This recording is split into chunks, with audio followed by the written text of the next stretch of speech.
मला माहितीये तुम्ही माझी बाजू नसती घेतली। काकू प्लीज, एक आई म्हणून आणि एक माणूस म्हणून ह्या अशा चुका पोटात घालू नका,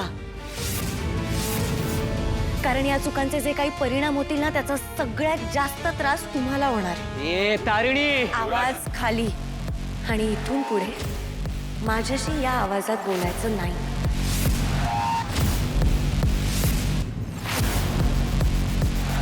चूक तुम्ही केली, मी नाही। आणि बोललो तर काय करशील का? शिक्षा देशील मला माझ्या चुकांची? हो, या घरची मोठी सून म्हणून मी तुम्हाला तीच शिक्षा देणार आहे जी गुन्हेगारांना दिली जाते। व्हॉट डू यू मीन?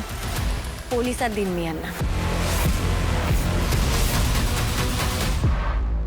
धमकी देतेस तुम्हाला? धमकी, उपदेश, सल्ला काय समजायचं ते समजा, पण इथून पुढे या घरात या अशा प्रकारच्या चुका खपवून घेतल्या जाणार नाही।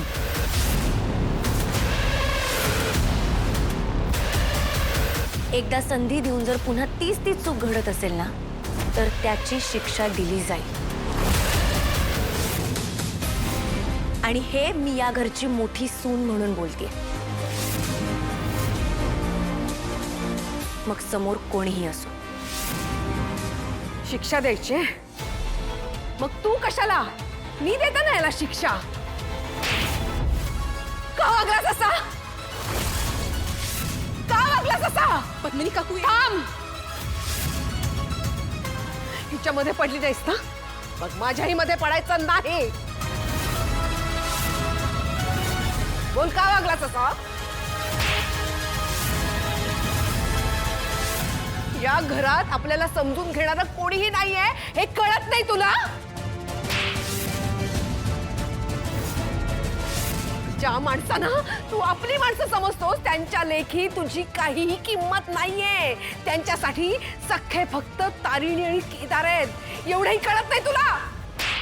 या घरातल्या कुठल्याही गोष्टीवरती, पैशांवरती आपला हक्क नाहीये, एवढी साधी गोष्ट कळली नाही तुला?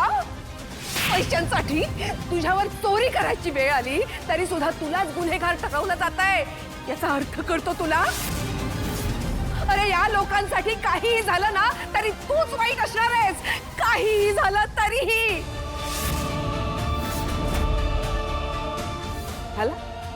झालं समाधान? आता जल्लोष करा, सगळ्यांनी जल्लोष करा। माझ्या युवराजला पुन्हा एकदा अपमानित केलं यासाठी।